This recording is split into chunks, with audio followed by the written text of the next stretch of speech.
مردم حتی دشمن دینی اعلام میکنند اینها از در روند پیشگیری تندگرایی اسلامی و اکستریمیسم همین گونه یک بحثی را آماده کردیم و از همه شما خواهش دارم که در این بحث بسیار فعال باشید. نقطه های اصلی این موضوع را پیشنهاد شنوندگان عزیز کنید. همینها باعثی بدبختی جامعه شده است. همینا برای فریب جوانها را میبرند، جامعه را به حالت بدبختی مثلا درگیر میکنند و از تجربه کشورهای عرب که امروز همگان میبینند و هم از تلویزیون و هم از طریق مثلا روزنامه ها میخوانند و اینترنت میخوانند معلوم میشود که یعنی سبب اساسی تمام بدبختی ها مناهی نویسرها هستند که از همینا شروع میشود. در محبس در مجراهای علایده نگاه داشتن محبوسان تندرو و افراطگرا این هم یکی از مسائل خیلی مهم است. ببینید بعضی طوری که ما اطلاع داریم بعضی از امیسرها از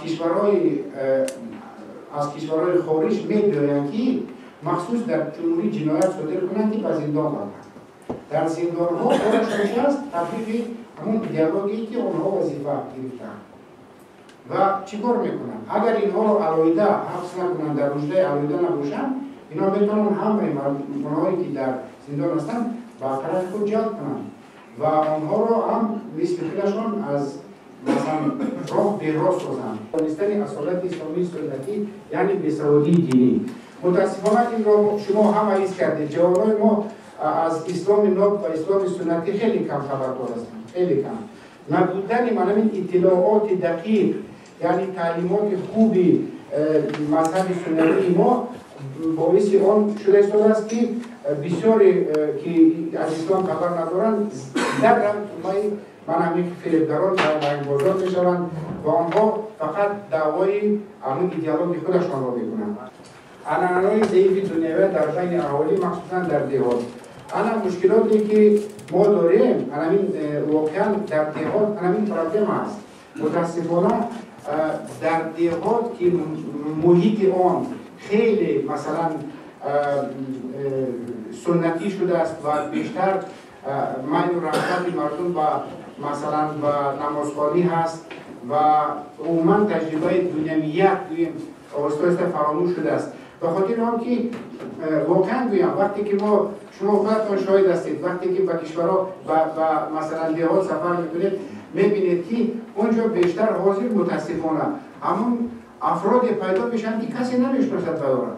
در مساجد میروند بحث میکنند صحبت میکنند در معرکه ها میرن صحبت میکنند میپرسید کی است نمیدونم بپرسید کی است از کجا آمده است نمیدونم لیکن ما برآمد کرده شده است باید لعن باید همین شدادیت باید چیزی که گویا که همین آدمی آمده است که برای همه اینا استاد بزرگ است و اینها رو برای راست هدایت میکنند.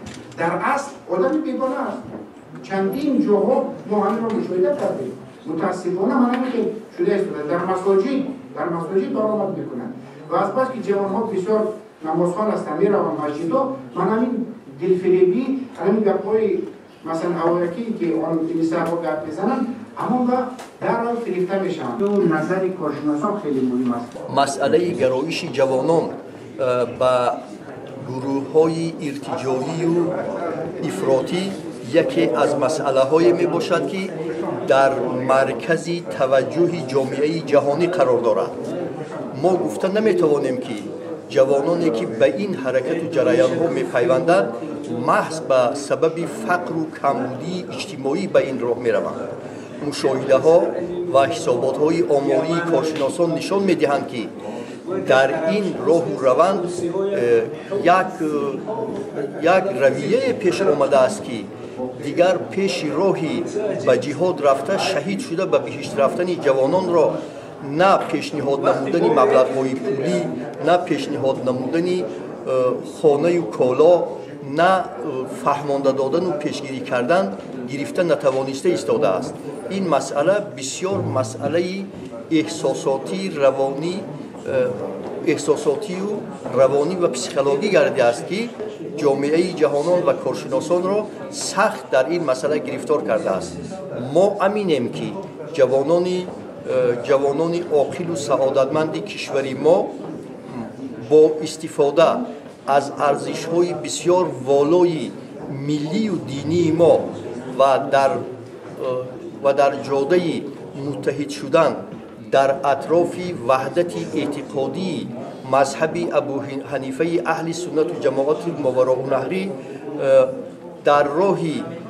дар роҳи қатъ намудани иштироки худ дар фаъолияти гурӯҳҳои ифротию ҷангӣ ва бо ном ҷиҳоде ки онҳоро аз риштаи ҳаёти онҳоро канда мекунад ва онҳоро шефтаю фирефтаи ваъдаҳои дурӯғ мекунанд бармегарданд ва ин раванд дар кишвари мо зина ба зина марҳила ба марҳила коста мешавад ва ҷавонони саодатманд ва ҷавонони кишвари мо бештар ба корҳои ободонию созандагӣ ва таъсис додану ташкил намудани ҷойҳои кории нав ва бунёд намудани корхонаҳои истеҳсолию саноатӣ сафарбар мешавад.